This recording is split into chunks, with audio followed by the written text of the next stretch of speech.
Hi, so here's some more ideas for super quick, have a look through your fridge and see what needs using up recipe ideas. So I've got in my fridge mushrooms which need using, kind of right on the edge. I'm going to use this whole box because they all need eating. I found some quite sad looking chilies in the bottom of my fridge. And I had some chicken thighs, some boneless, skinless chicken thighs that needed using up. So I'm kind of just making this up as I go along. And again, that's the joy of using real food and getting confident. You know, just try stuff, see that it works out and actually it's really nice, and grow your confidence with what you're going to cook. And I think if I could give you a sort of golden rule there, it would be stick to ingredients that you like. You know, I was just talking to someone this morning, and I was saying, you know, there is enough food in the world to be able to only ever eat things you love. We're not kids anymore. We don't have to eat those foods that we're told by our parents that we must eat because they're good for us anymore. Just eat the foods that you like. And, you know, as long as that's not a diet of Mars bar and crisps, then that's fine. So, right, so what have I got? So here's what I've got so far. I have got my favourite pan. I love this pan. I can't remember where I got it. TK Maxx probably. It's got a lid. And so it's a brilliant pan for sort of sautéing, cooking, things like this in. It's just, I love it. So I've chopped up my staple of red onions and garlic. Okay, there are 3 small red onions and 4 cloves of garlic. But again, your call.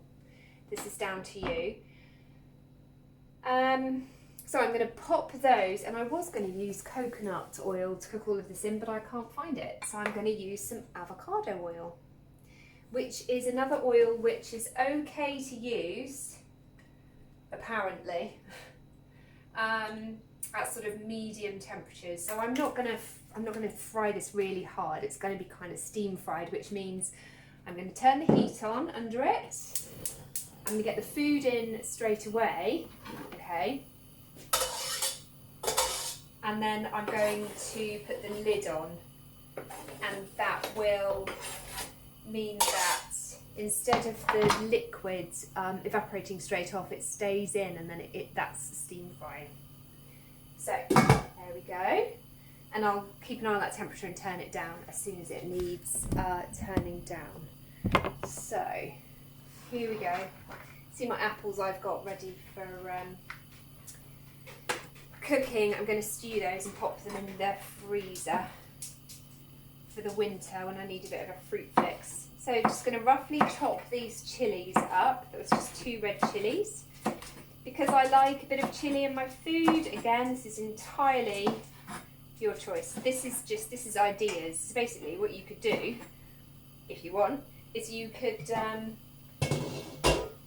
use this as inspiration and then adapt it to suit you and your tastes and whatever is in your fridge and needs using up. So that's just starting to cook. You can hear it just starting to cook. So give it a push around and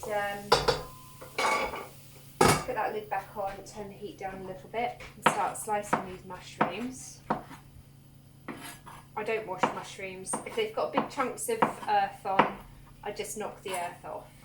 I don't wash them, I don't peel them.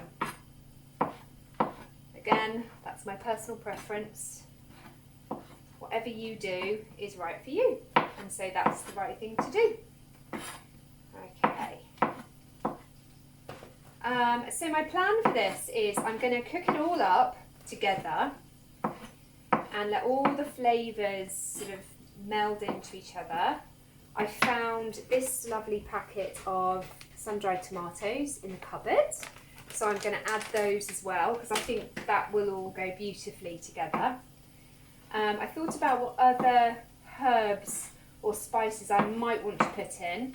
I will put some lovely pink Himalayan salt in this, again just to season it. And I just got given this morning by my lovely friend a big lovely bit of fresh homegrown basil. So I'm very excited about that. So I'm going to put some of this in right at the end. I'm just going to tear it up and put it in right at the end.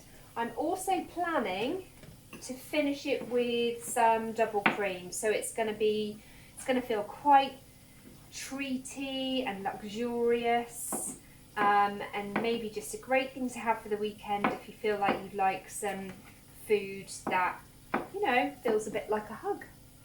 Which is interesting because, you know, so many of us are our go-to for years, or maybe now even still, for the sorts of foods that we get pleasure from, or comfort from, or that we celebrate with, tend to be ultra-processed, hyper-palatable foods. And that is to do with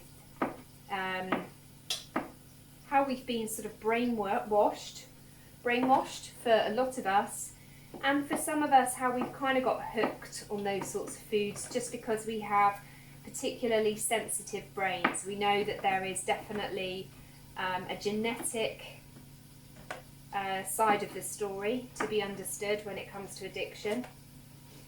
We don't fully understand it yet, but we know that it's there. So,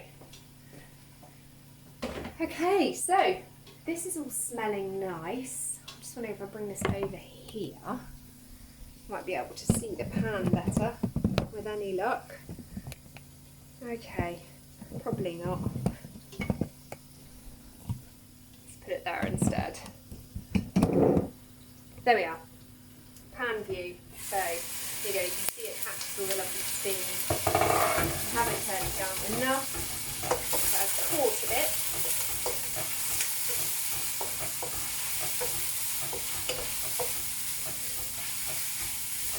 But just that amount of time has given it time to really start softening up. There you go.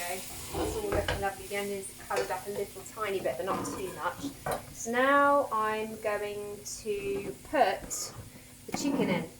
There goes the chicken. That was how much chicken. So there were about 5 thighs there. Ooh, that chilli's just gone up my nose. So I will keep cooking that chicken now. Turn the picture up again. I'm going to cook that chicken until the raw look has gone. So that tends to be my rule of thumb with chicken, because I'm just going to, after that's cooked, I'm going to put the mushrooms in on top to cook, so the chicken doesn't need to be cooked completely. So I'm just going to saute that at quite a good heat, just for a couple of minutes until that chicken is cooked, and you can see actually it goes really fast, so it's starting to go quite nicely already. Let's get these open. So these were just from Lidl. I love Lidl because they quite often have their sort of, I'm sure that all of you have been into Lidl. They have their countries in Europe sort of special food sessions. Oh, can't tell you how good they smell. Let's grab one out. They look really delicious. Not over dried, they're still sort of soft, but oh, concentrated flavours in there. They're going to be gorgeous. I think what I'm going to do is when the mushrooms have gone in, I'm going to just give these a bit of an extra chop up. So, grab myself a clean knife ready. Pop some salt in here.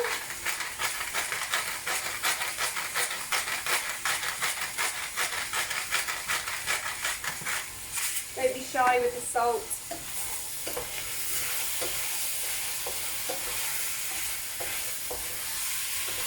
There we go. Looking delicious.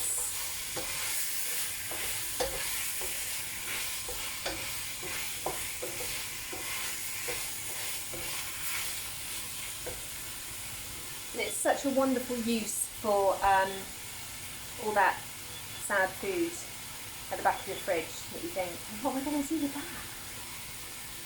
Right, let's get the mushrooms in. And I haven't put any extra juice or liquid in here at the moment because the mushrooms will add that. The mushrooms make things, quite liquidy. They also have a tendency to make things go grey, which means that your dishes, although they'll taste delicious still, don't look quite as pretty. Not very Instagram happy. But we don't care about that, we just care about the flavour and the goodness. Okay, there we go, so that's all in. That's all in and delicious smelling. So, let's just bring this back here. So I'm going to use all of these tomatoes, which means it's going to pack quite a tomatoey punch. I mean, you don't have to, again, personal preference, but I just think they could do with a chop up, so I'm literally just giving them a bit of a slice. They smell absolutely amazing. Cool, just imagine if you lived in a country where you could make your own sun-dried tomatoes. Wouldn't that be fantastic?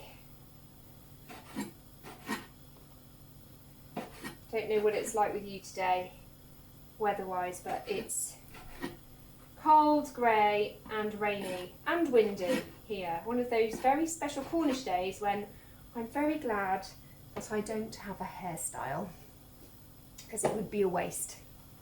Right, so I'm going to put the tomatoes straight in to get those done. Turn that right down again. I've turned it right down to as low as it will go now. And I'm just going to leave that to cook gently for 10 minutes. 10 minutes, and then I'm going to turn it off. And then I'm going to go shopping, buy some double cream, and I'm going to finish it with double cream. When I warm it through, I'm going to tear some basil on the top, put the double cream in as I warm it through, and that would be delicious. Served with, if you've got people who don't need to worry about eating low carb, you could serve it with a nice bit of rice, or you could serve it with what I will do is serve it with a mixture of vegetables. So I'll put a picture up in the group, show you what it's finished, what it's like when it's finished.